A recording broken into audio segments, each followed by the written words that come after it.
Why don't those back pages come and sit in front?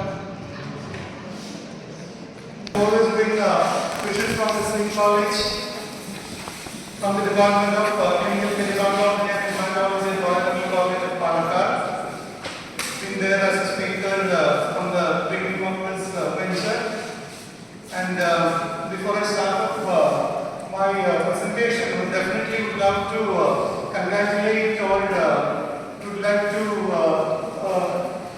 bring upon the notice of all these young periodontists out there, the hard work and the dedication behind this team who's been conducting this rapid review since last 9 years. That you consistently, I hope that was the best practice you would have shown in the next probably, yes.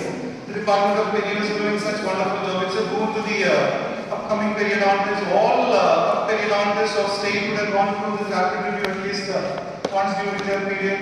And I wish this kind of program should be extended even to the practical side also, sir.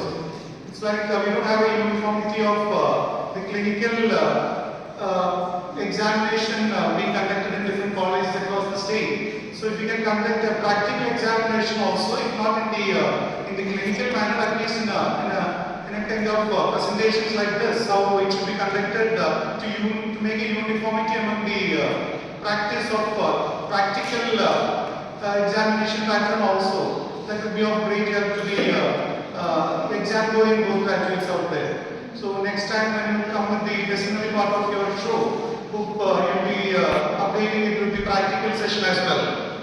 So definitely a big congratulations to this team. Now coming into the exam going postgraduates out there, do you have any idea how many graduates and postgraduates pass out every year around in the country? Any idea?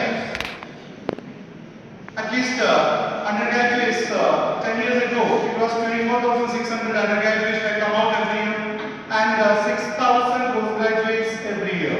So that means you are going to be one among the 6,000 postgraduates who are going to get graduated in 2023.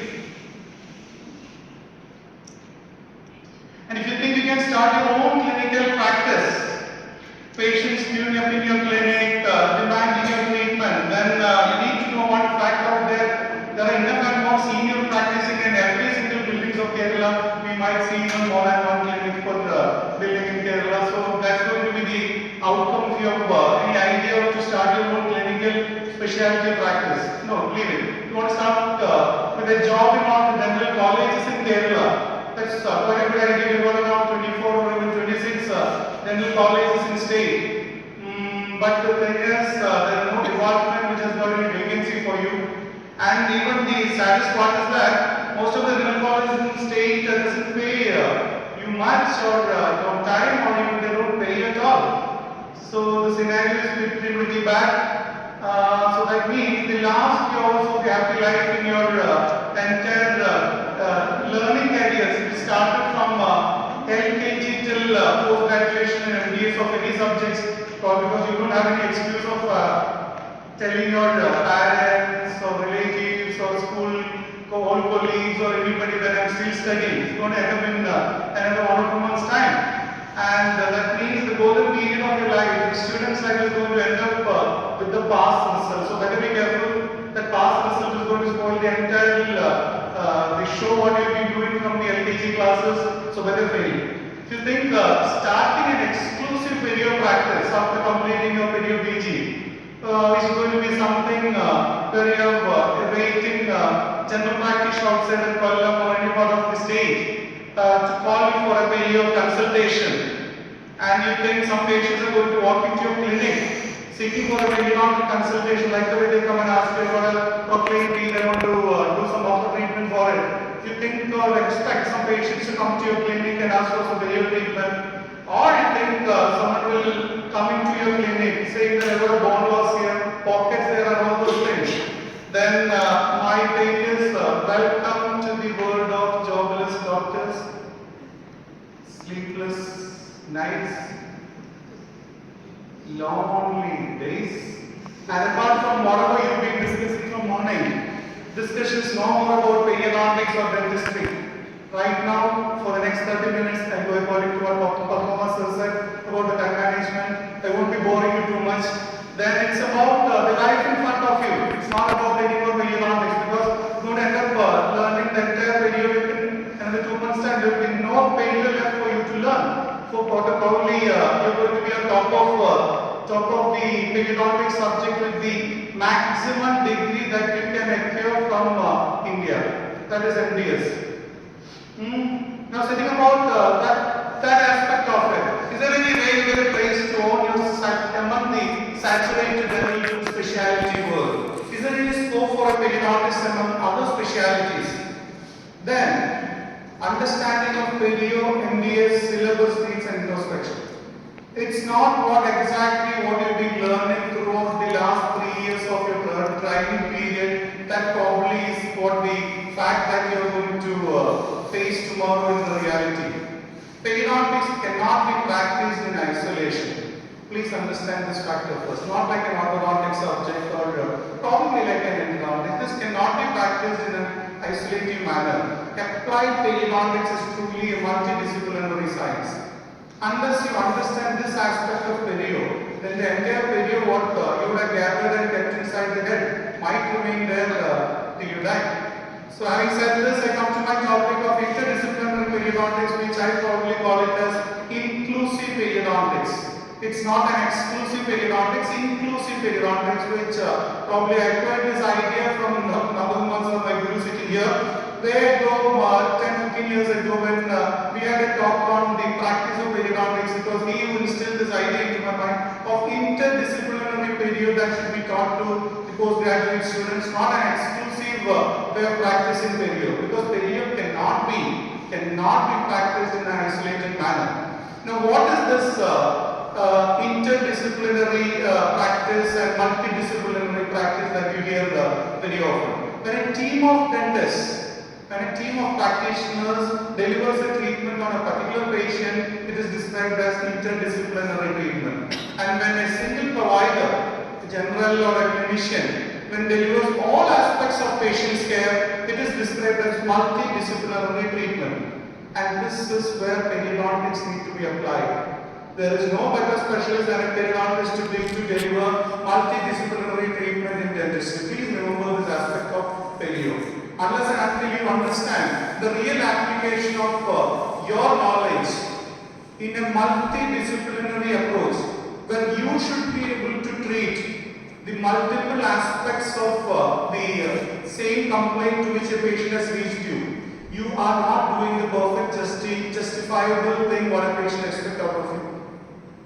Now, how exclusive are dental specialty subjects? When you look into that particular aspect of different treatments we render in a dental clinic, you can call it diagnostic level, respiratory level, and surgical fields of specialty. These are the three main specialties to which a dentistry can be far the most divided into. And periodontics is an area-specific specialty subject that has an application in each of these three different fields of dentistry. You come into this glamour field of dental subjects of specialty. The glamour subjects we call them as, we classify them as conservative, orthodontics, prosthodontics, pedodontics and all those things. But if you go into the department and have a look, in an overview, plenty things or the best of the things what they teach there are all taught outside in 1 or 2 months crash courses, because they are all gadget science. They are all gadget science or technology that has been imparted in a department, which definitely changes every moment or every month or with every teacher to teacher. So most of the things that have been taught in these kind of subjects are all taught outside in 1 or 2 month short courses, crash courses, or even as gadget training itself. Now, periodontics is not so. Periodontics is a science of root of teeth, which are hardly appreciated by anyone, not your patients, not your fellow colleagues also. Now, it is a science of the foundation that holds the dream of other specialities. So, if you have taken you for granted, then their dreams doesn't work. So, being in this subject, specializing for the last 3 years, the seniors I'm talking about, having noticed these conditions, let's just scrape a few of those conditions which I'm trying to refer to. Having noticed this type of a bone loss following a tooth extraction next to noticed this particular bone loss area in an extraction site where a traumatic extraction being done with the only intention of removing a tooth. There was no harm, there was no intention, there was no dream of rehabilitating that area. They just wanted the tooth to be removed. And eventually what happened? They just removed the entire bone on the labial side or the facial sides, and the tooth was successfully removed. But some amount of bone also was removed in that process. And finally the net result is there is no more dream of placing an implant in that region or even a bit of PD. Now, have you noticed failed in making one-line diagnosis for this particular condition? We still go around making word workshops for classification of periodontal disease. We cannot bring the entire world into one single line diagnosis for this particular condition. Why are these particular tooth having site-specific diseases? Why one side doesn't have any similarity with the disease of the on one of the other sides of the same teeth or tooth? Why are we failing in bringing in one classification of this particular disease? Rest of the diseases have got names. We call it periodontitis, but not always these are all single kind of periodontitis. But have you ever wondered, these recurrent lesions disappear on extraction of teeth?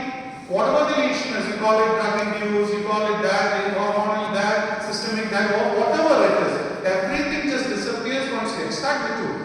So there is something behind it. Ever noticed the pattern of periodontitis and periimplantitis has got no similarity? The pattern of periimplantitis totally different from periodontitis. Periodontitis side, once you extract the tooth, you can go in for a very strong implant, nothing happens to it. Have you noticed this? Now, have you got such joint composite restorations, fracture? Why does it fracture when you join to restoration? Why is bleeding from gingiva not treated as a medical emergency? The bleeding from any other part of the body will be called in for an ambulance and taken as an emergency to the hospital. Gingival bleeding is taken for granted. Why does this happen during an orthodontic treatment? And you just take it for granted. So, whatever it is, we deal with later, let the treatment be over.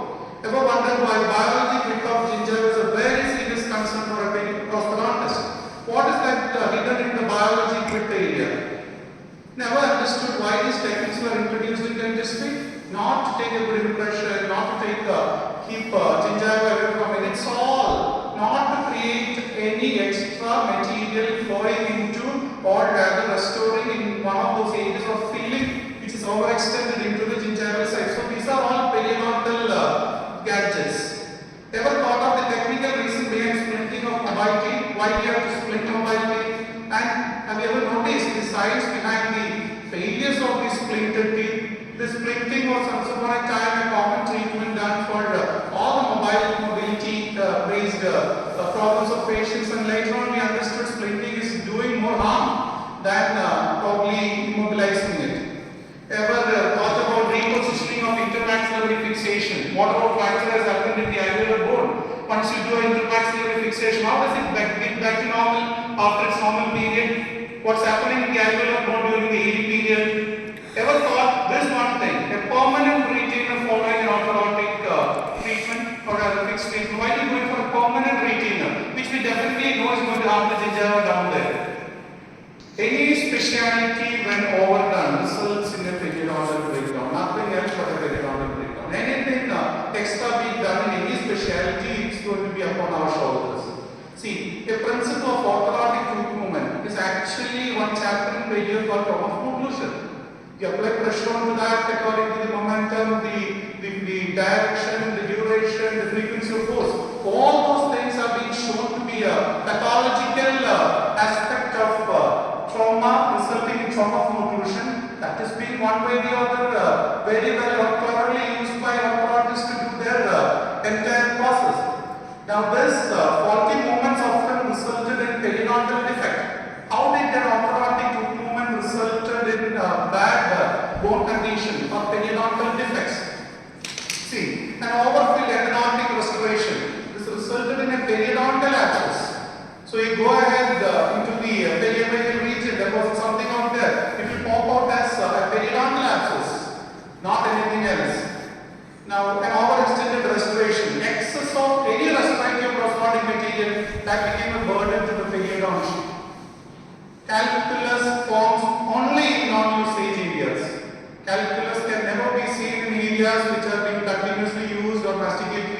purposely followed. So those areas never had calculus on it. This is one eye-opener for anybody. Now, why do these major factors receive least importance? The last 3 years time in your post-graduation of perio, have you come across anybody talking about marginal rigid competency? A treatment for that. I'm talking about a treatment for marginal rigid competency. Has anybody bothered to devise a treatment for it? What about rotation and cross bind and small things which we just ignored, saying that it's okay, it's looking fine on you. Tongue thrusting habit, one habit which has been checked always for every patient, but I have never seen anybody treating it. Have you seen orthodontists treating it? One reason what results in the entire problem or the proclination of any particular person, I mean the teeth are proclaining, teeth are flaring up, all because of tongue thrusting habit. The diagnosis is paka clear, but what treatment will you render for that? There is no treatment as such available. You will do the ortho treatment and finally you give a permanent retainer behind it. Mouth breathing, again, once again, another habit of mouth breathing. Have you done treatment for this? You must have done successful diagnosis of all these things. Now, one thing is, Pakka, you all would have noticed this one thing I am talking about. All failures in any specialty procedures of any subject are referred to periodic department. But they won't allow periodontists to learn any of their procedures. You talk about an implant failure, refer to a periodontists. But if you go and ask any orthodontist or oral surgeons to teach you implant, no, it's not true. Anything extra in any department, especially orthodontics. Anything gone wrong in orthodontics, definitely referral to periodontics. You ask them to teach you, their techniques. You ask them to teach you what is that, because the mechanic who repairs a car should be knowing how a car is driven, right?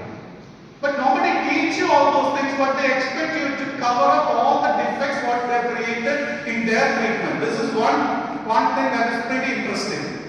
Now, the questions as any or all these questions haunted in your mind during your MBA training period. Have you come across any of these things which I have been listing out in the last so many slides? Yes? Seriously? Yeah. Then you are the track of inclusive periodontal practice. You are very level. What else to say? Because all the things what I expect my PGs to learn is all those things what I have been listing out since a long time. Because the lack of a good research in our country is not because of any lack of funding. It's not because of the lack of teachers. It's not because of lack of any department having any costly equipment. It's all because you children doesn't have good questions to ask.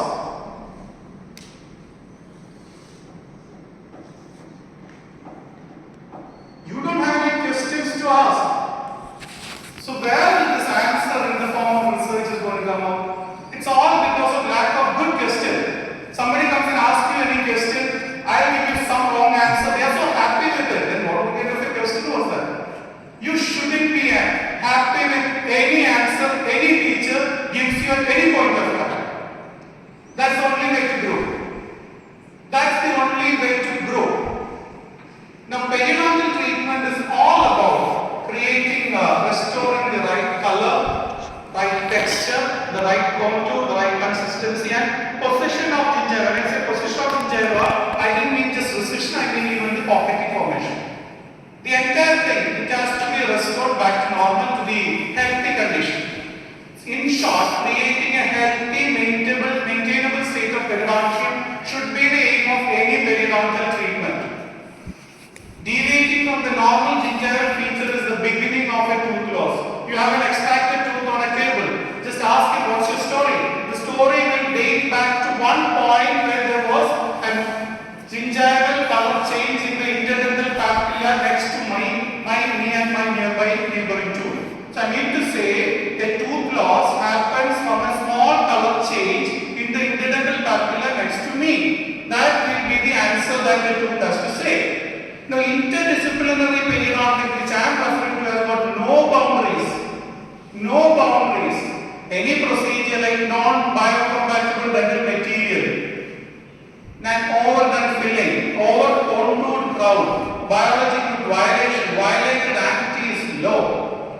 your oral and orthodontic movement, traumatic extraction, wrongly placed dentures, edentulous spaces, vastic disease of teeth, non-usage of teeth, excessive usage also, medically compromised conditions, usage of medicines, physically challenged person, anything and everything comes under this multidisciplinary or interdisciplinary perio practice.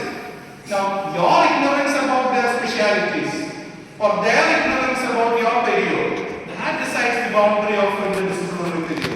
Because periodontal health is the reflection of healthy dentistry. The sign of a healthy foundation that holds other specialities. This is exactly how I can describe the interdisciplinary perio as. Perio is not going to ask any other specialty to come and deal with their problems.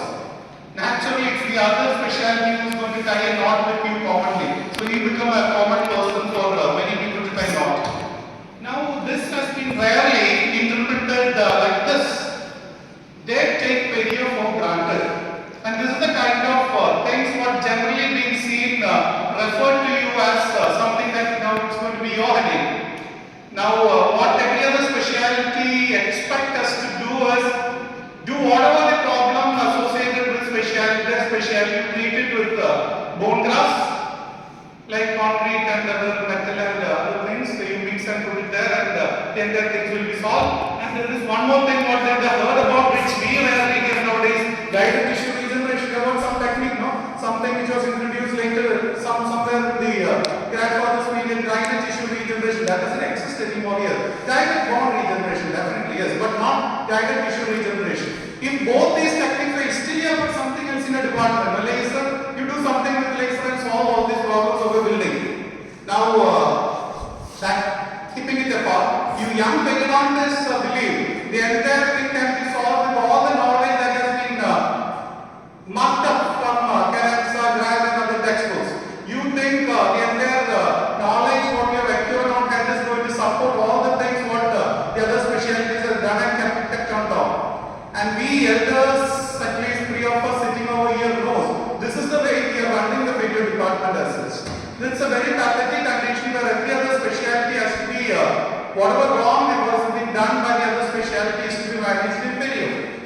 Your choice of mixing and matching periodontal therapy to suit the situation makes periodontal therapy inclusive to all dental procedures. Yet, you can stay exclusive and you can make yourself in demand. Please remember these, whatever you call it, golden words or my words or anybody's words, but this word is so true. There is a great mine on which you are sitting upon. Some interdisciplinary procedures can be discussed here. The periodontal health becomes a guideline for its prognosis.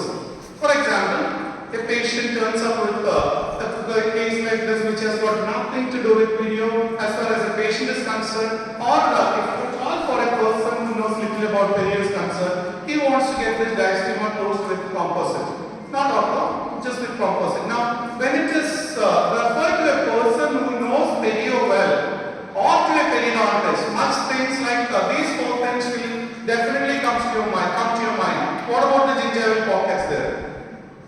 Are these gingival pockets or pseudo pockets there going to affect the prognosis of the restoration that you are going to do there? What about the altered gingival margin? That margin doesn't seem to be of the same contour. It's not knife edged, it's not even scalloped at the areas it is even flat. What about the thick phenotype of that tissue? Is that going to affect the restoration and the prognosis of the restoration?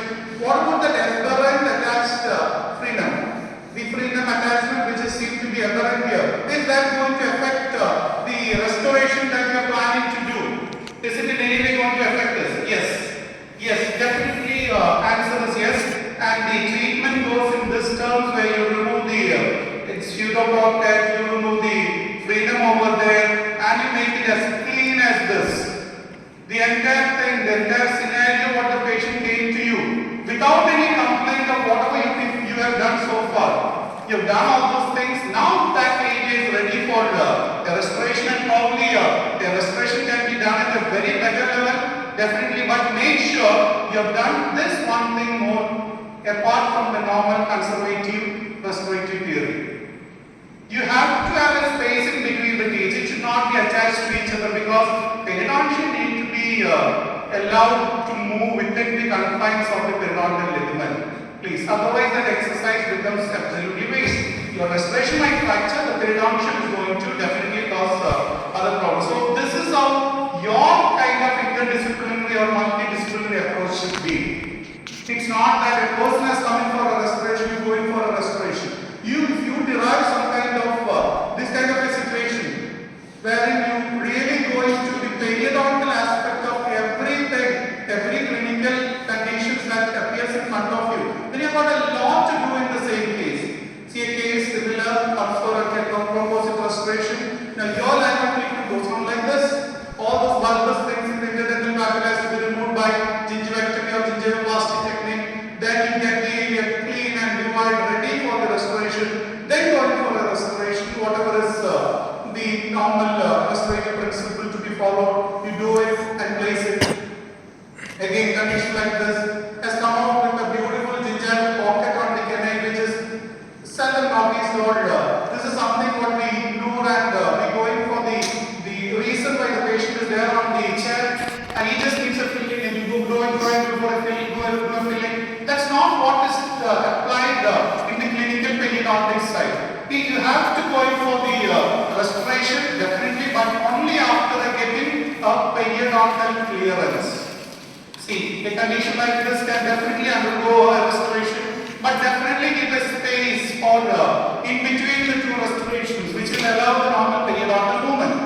This is not what we expect, or rather this is not normally expected out of any restoration, not because that restoration won't sit there. It's not because this restoration will not sit there that you're not going to do this. It's only because this particular situation will give rise to periodontal abscess. See, conso-perio procedures. There are much conditions where periodontal procedures can be applied in conservative techniques as well. See, you going for a restoration with a flap operation assisting it, something like this, give a good incision which can remove enough amount of granulation tissue from the surface area.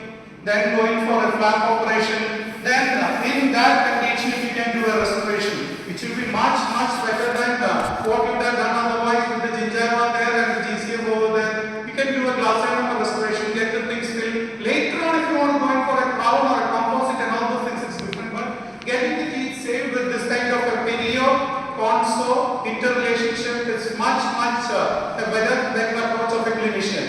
See where you have this cut on the canine because of an orthodontic surgical procedure where it resulted in damage or a trauma to the root surface.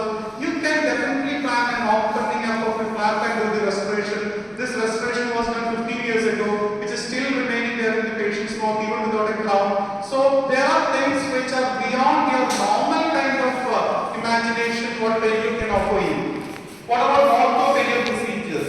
Now when I talk about ortho, I say the commonly performed periodontal treatment in dentistry is orthodontics. Reason is very simple. It's not the crown that you move in ortho. It's not the crown that you're going to drag from one end to the other end. It's definitely the periodontium. The periodontium has to be molded in such a way that the tooth moves through them.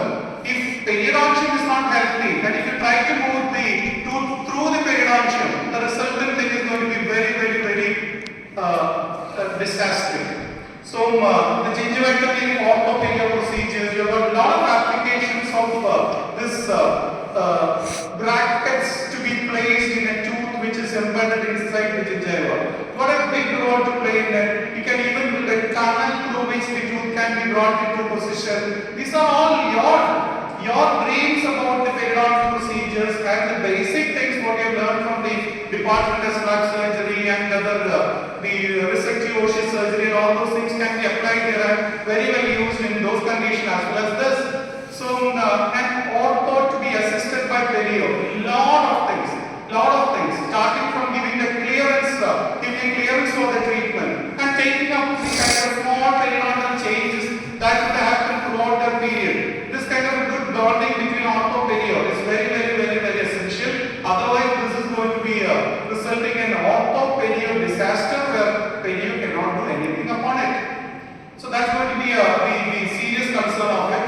Now, what about the gingivectomy following an orthodontic treatment? Because we often see an orthodontic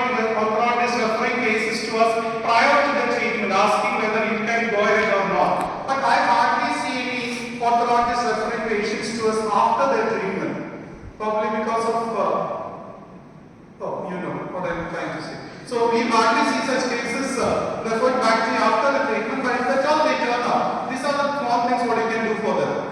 Prostoperio procedures, it's a huge and vast subject by itself. Because this procedure, what has been done is the same thing what is normally done otherwise. The crown being cut, the tube being prepared and the crown being placed there, but it resulted in a very ugly looking perio for us, which is called as cyanotic gingiva. What could be the reason? You all know it. Now just remove them, do the little bit of gingivectomy what is required, and give that person a better smile. And now this is prostoperio relationship, wherein a perio principle was totally ignored and biologic coagulation was had happened at that point of time, which resulted in all sort of problems to the patient, and patient is smiling well. And now again in conditions like this, where you tend to place restoration on a gingiva that has pseudo pockets, totally ignore that pseudo pocket over those areas, and you can come out with a better restoration after gingivectomy. It's a very temporary restoration being given to a person who is going to get married very soon. So all those things are possible if you're going for a perio-prosto relationship in a very decent manner.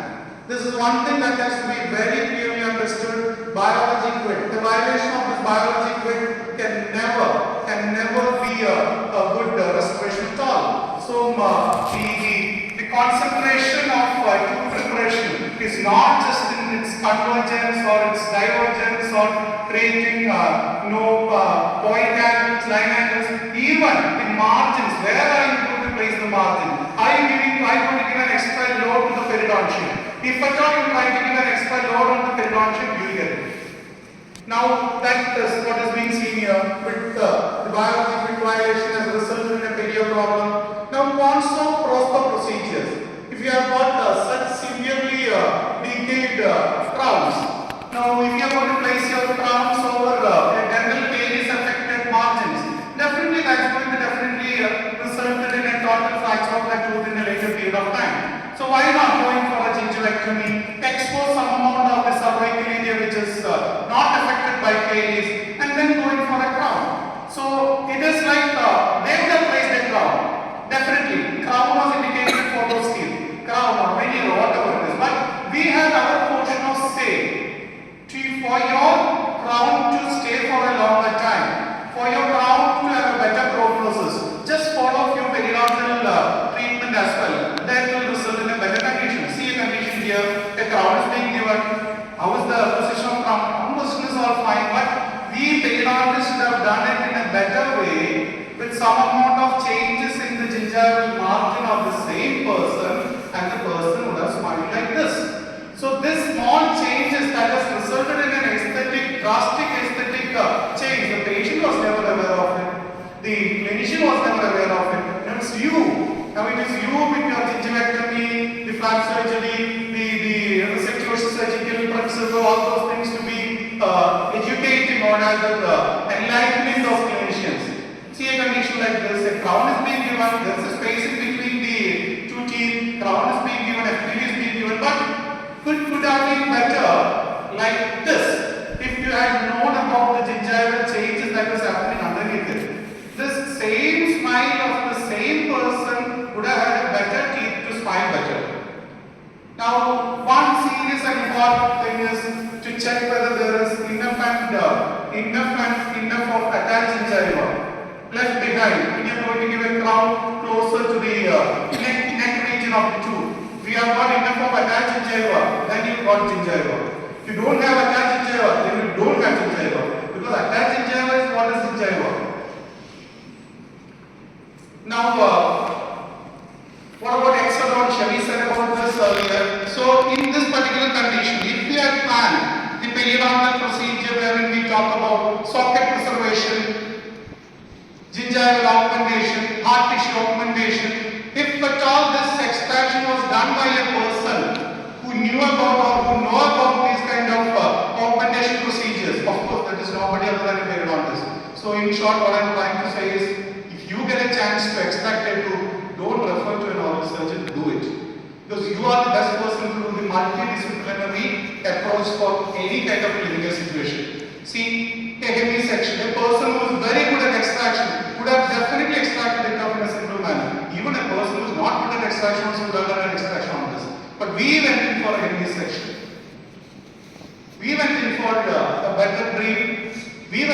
an FPD later. See, that root is still there in the mouth. Otherwise, that tooth is still there in the mouth. But one tooth is amputated off, because these things are taught in perio. These things are taught in perio. But if you do an extraction in your department, probably oral surgeons will come with a big complaint.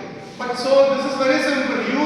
You are expected to do heavy section. You are expected to do reimplantation, but you are not expected to do extractions.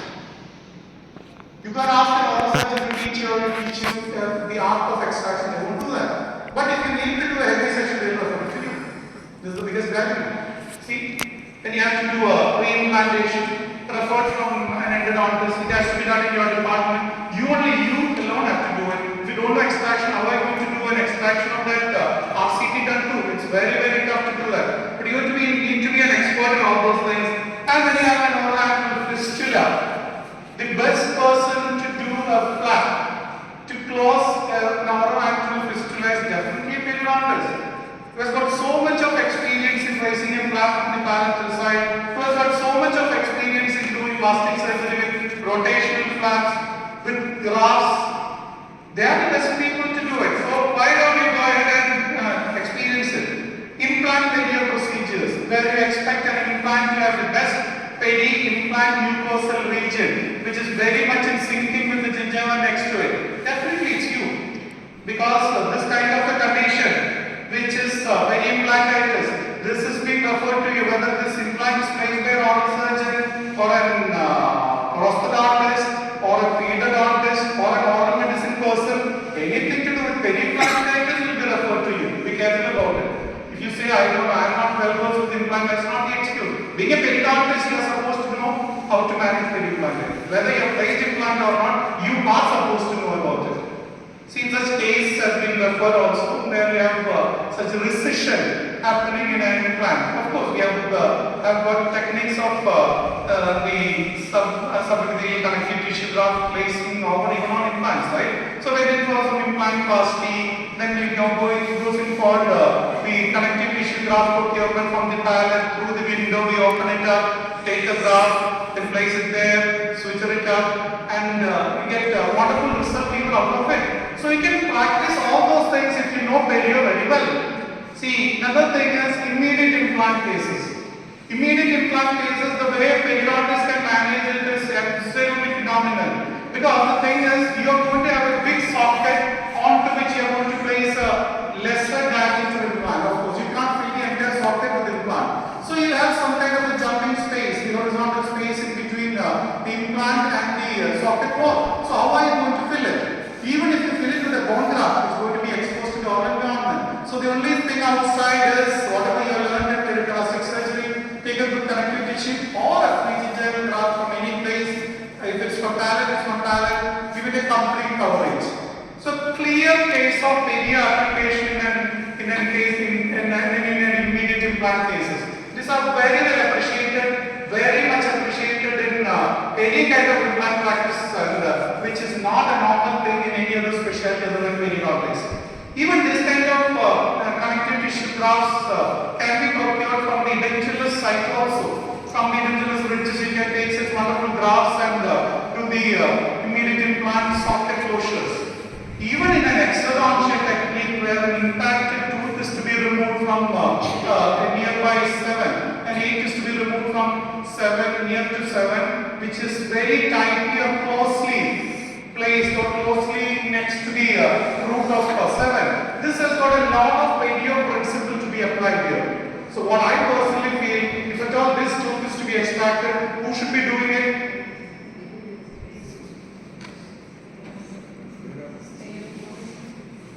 If I had such a tooth inside my mouth, I would have got this tooth removed by a periodontist. You know the reason. You know the reason. Because I got to take care of the distal aspect of that 7 as well. And who is going to take care of that alveolar bone that's going to be cut off to remove that vein? I wouldn't suggest any bone removal for this particular tooth. If at all that happened, then I better remove that 7 also. Because that's going to land up in a lot of perio problem in future. A simple suture being given, taking care of that distal aspect of 7, that will be more than enough to take care of that periodontal problem that's going to arise in future. What about pathology perio procedures?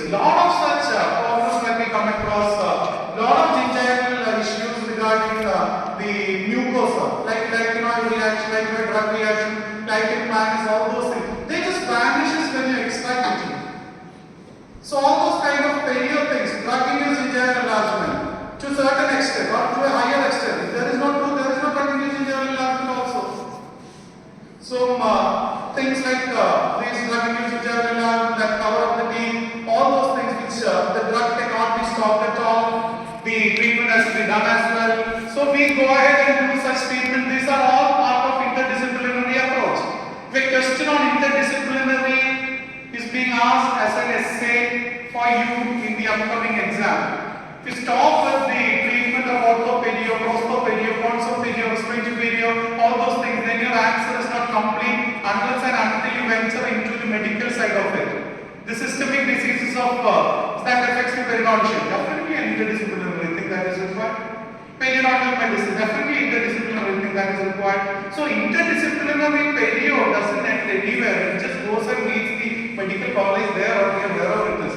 Perio just grows and encroach into every other subjects. Now when it comes into the frenal attachment, I'm very sure that 2 years ago, also we had a discussion about frenal attachment here in the same platform probably, which was all about why just cut away the needed portion of frenum also. You go into the literature, you go into the YouTube encyclopedia, you come across a lot of sutures to be placed after frenal excision procedures. But they don't talk about the normal frenum that is expected to be there. So all what you do for a frenectomy procedure is don't remove the frenum even from the labial or from the lip side. Going for a relocation of it like this. A simple procedure which will relocate the frenum from the aberrant area to the normal area. Going for an attachment in the mucosal side, that's enough. Why should we bother much about the mucosal fold on top on the lip? So relocate it from this position to the other position. It's a very, very simple procedure. And peri-aesthetic procedure. I go talk about this. I might violate everything what Padmas are just referred on stage about time management, because we like to give you at least 2 or 3 years of time to talk about that particular aspect of it. Now, just to name a few of that, gingivectomy. Then a person comes to you like this. You see every sort of gingival aesthetic problem for that patient. The patient has just come for some restoration in the interdental area. That's all. That's the only thing what he did. Probably when he lands up in a periodontist hand, there's a lot of other things that you're going to find out. You are going in for a gingivectomy procedure that will restore the scalloping nature of the gingiva. Am I right? In the down picture, what you can see is we have restored the scalloping nature of gingiva. Definitely that's going to make that person look better. But that's not enough. You're going for what is that? Depigmentation. Depigmentation. Now when I mean depigmentation, it's not just removing the black colored gingiva. If you see over there, the blade goes down, then it goes up. This is to create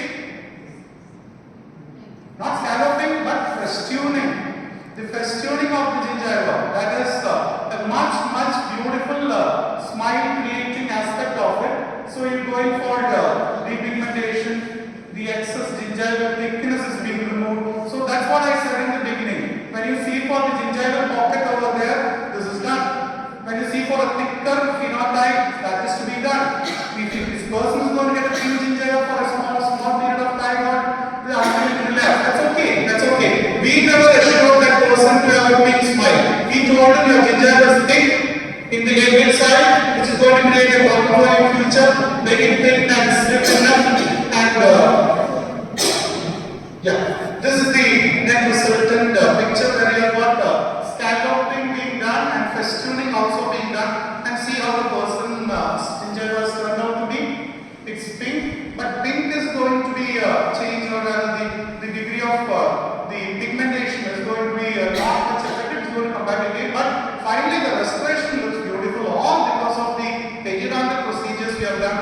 And going for this kind of depigmentation procedure, I just want to impress upon you people that depigmentation is not to be focused as a color changing procedure. If you find a thicker phenotype which is not consistent with the bone underneath it, then definitely this procedure of depigmentation is going to help in creating a very healthy gingival that for him.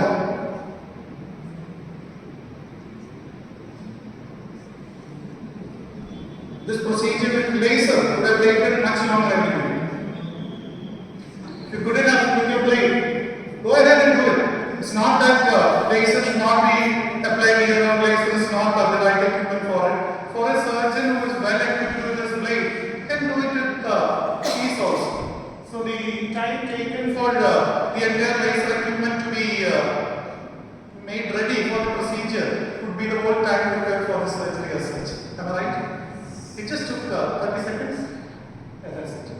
So 30 seconds or 40 seconds is more than sufficient to get this thick gingiva out. That is the minimum time that you require to unbox the laser equipment. So sector, the wonderful procedure which is often taught in all the dental colleges across the state. We need to mastermize in this technique, and it's not a bad technique at all. So you can get very good results which can range up to this. It is all the case selection and particularly the skill what you're trying to do the entire procedure. Now this one thing that you have to impress upon you people. If you ask me, can you name 2 or 3 procedures that is to be compulsorily taught in perio PG time? Then definitely one is perio flap surgery for pocket elimination. Second thing is definitely surgical clinical crown lengthening procedure. And third is retainers, implant. So all those 3 things have to be taught to the all the pediatricians across the state. And why this is important is implant comes after perio. Basically, our periodontologists who are very well versed at any situation of time, we can place implant in your nose also. But whatever it is, but perio first. After perio, when perio fails, implant comes into picture. That doesn't mean that you don't know to do implant. You're very good at implants, but perio is always given the first choice. Because basically, fundamentally, we are periodontists. Implant is a science that is more of a glamour science, a biomaterial science that will definitely change its phases also. So perio is your own child that you're taking care of, and implant is somebody else's child you're taking care of. So that will pay you back. So this is a condition where crown lengthening can definitely be suggested over an immediate implant at all. Definitely, this particular case is definitely well treated by the crown lengthening procedure. The number of crown that is required for a crown placement is achieved here. See, a fantastic design which appears to be a monochrome in a sword or something. That kind of a tissue is being removed from the neck of the tooth, and that much of crown is procured here, achieved here. See a design of tissue that is removed, and the amount of tooth that has been exposed. Fantastic exposure of crown, which was not at all expected when you saw the case in the beginning. That much of tissue is being removed and ready for any procedure over it. So this design is being designed in the beginning in a piece of paper, as you can say, like Sir said, writing of your procedure in a pad and say how much hours? You write and keep whatever you are supposed to do in a piece of paper. In a paper pad is going to say 2 hours. 2 hours. Now all these things just require just half an hour. At least you will save a lot of tooth acid before trying. See, a tooth which is grossly disconnected by see the amount of exposure that has been achieved. Otherwise, immediate implant. Presently, it's just a crown. Even cases referred for post-and-core preparation goes back and they directly goes and place the crown. They don't even go in for a post-and-core anymore. So this case which was referred for an immediate implant, we just did a periodontal procedure of crown lengthening. See the amount of crown achieved. And this case that would have landed up in 3 or 4 implants is now like this. See, a lot of crowns were placed on those teeth. Once you remove it and you see all mostly disconnected crown underneath it. A simple crown lengthening procedure can achieve this much of crown, wherein you can place FPDs directly. So a portion of root can create wonders if this procedure is very well executed. See, root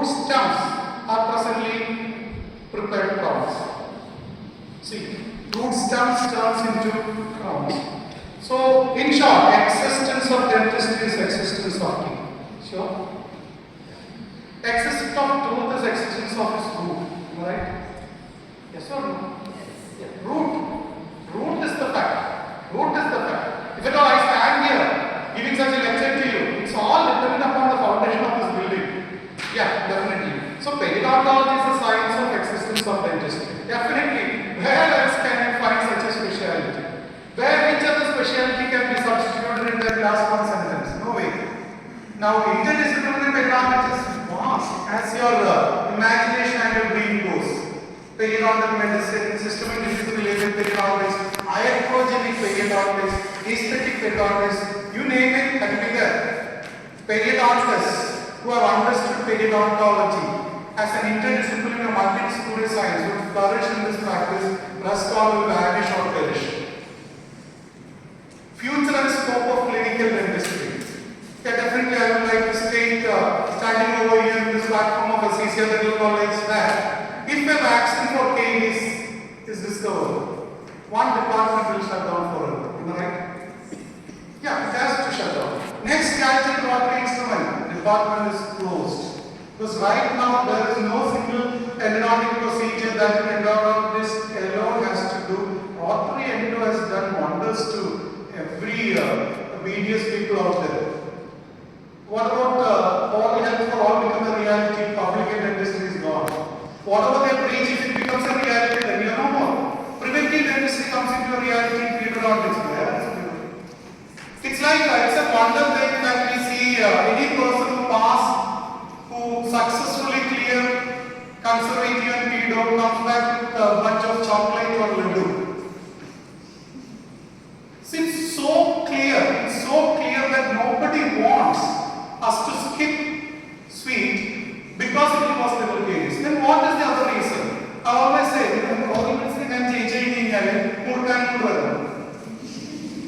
see, what is the purpose of teaching them the entire first year, second year, third year, and final year, part 1 and part 2 on don't take sweet, this particular thing, upon that thing will cause lactic acid, will cause dental caries, and once you pass that subject, those people will greet you with laddus and sweets. That itself shows how hypocrites these people are. Now, orthodontists, if they start checking this one thing, tongue thrusting habit, they honestly check for tongue thrusting habit, at least 50% of the cases will have to be denied. Orthodontics need, if at all somebody says, orthodontics needs a pre and post or periodontal clearance, finish. That department will be having at least 25% of the cases reduced every month and will come to zero very soon. What about targeted implant surgery become more popular? Every second year BDS person will do implant. You don't need to even wait for you to become a graduate in dentistry. But the most serious thing that can happen to dentistry is much a bigger thing. If at all few more courier service open and more you will. What will happen to that department, you tell me? Everybody will take a commercial and into much. The only problem I know is that transportation. Otherwise, it's all the same. Whatever you teach in orthodontics, once you come out, they are all sent to one of the labs. Not you want to have a dental lab, any other lab, whatever it is. Because all those things what is being taught just start to be things is to be done by some lab technician, not personally by a dentist. So most of the time, dentists are being taught to become lab technicians, not hospitalists. Future and scope of periodontics. I talked about the first and scope of clinical dentistry. When it comes to periodontics, you just read all these things: conservative failure, endodontic failure, orthodontic failure, implant failure, orthodontic failure, nutrition vitamin diseases, psychosomatic diseases, autoimmune diseases, hyperimmunity diseases, post-immune failure, immunity excess or immunity less, drug-associated oral diseases, hormonal diseases, all diagnostic failure, food impaction, occlusal discomfort, chewing, over-chewing, eschewing, non-brushing, over-brushing, halitosis, over-mastication, habits, neurosis, lifestyle disease. You can add at least a minimum of 1,000 underneath this. If at all, any one systemic disease still exists in mankind, as long as food has got root under it and sulcus around it, this statement is golden. Periodontist, you cannot just ignore this one particular specialist and talk about dentistry. Rest of the things spike variations with one vaccine production. Periodontal vaccine, but other subjects, but the thing is, the fact is that other subjects need not worry. We periodontists are still confused between MD's periodontics and diploma in dental hygiene. So don't, other specialties you don't worry much. This is one aspect what is prevailed upon which whatever statement I made in the previous slide. We don't teach any working procedure other than what a BDS person cannot do. Whatever procedure we do in a dental clinic, and your receptionist watching it for over a period of 1 or 2 years time. It's the that all you don't find anything worthy that you're doing which your receptionist cannot do in the next 2 years. Then you're doing something wrong. You're not in perio, you're not just somewhere else. We make undergraduates degrade because complain and abuse the subject. So don't worry, the other specialists need not worry about it. All you people, none of you wanted to be a periodonticist. Alright, are you periodonticist? Second option. What's the first option? And why you do? Could you? But you love it. You ever done it? Oh, yeah, that's it. Endometrium. So it is like we have made such a havoc of this perio among the undergraduates that they hate this subject before. I do know it, but I would love to say I don't know. So the thing is now deepening of teeth. Dental caries is taught a lot in dental schools. What is the class 1 preparation, class 2 preparation, all those things are taught to every student right from second year, that they just forgot whatever is being taught to them is not to manage caries. Class 1 cavity preparation, class 2 cavity preparation, downgrade preparation, reverse system, they are all not meant for restoring the caries. They are all done because amalgam has got some shortcomings. They never taught us all these things. They taught us this is how you should do restoration. Years later, after some 20 years later only, I realized all these things design is not because dental caries have got the shape of a dove. Dental caries is not in the shape of an S. You have to do this because otherwise amalgam will not stay there. Oh, so these are all done for the amalgam to stay there, not because of dental caries. All these things are taught to all the students, but they have never thought about the sulcus deepening. They talked about the deepening of dental caries. None of them are taught to operate on a periodontal tissue. None of them are taught gingival sulcus deepening is the resulting factor that will lose the tooth. Nobody taught you all those things, so don't worry about that aspect. Periodontics here is a final year part 1 subject, so don't worry about it. As long as periodontics remain as a part 1 UG subject, you don't have to bother much about it. Every other subject will prevail, we will finish. Don't just be under periodontist, what I explained in the previous slide. Be the one, the best one among them. If you are being a periodontist, you have to be the best periodontist. Scope lies where demand is, and make it demand of yourself. Your postgraduates do not get contained in an MDS certificate or limit within whatever is being taught you in the 3 years of university-based MDS training program.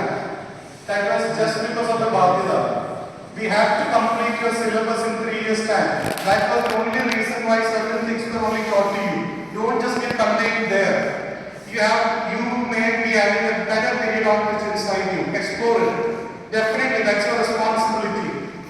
If you are good, skilled enough to do it, then you have got more responsibility. Remember, this is all what we teachers will do to you. Set a vision to view things better. So, having said this, welcome to the world of scope-filled and demand-filled dentistry, the interdisciplinary and inclusive periodontics. ಇಷ್ಟ ಆಯ್ತು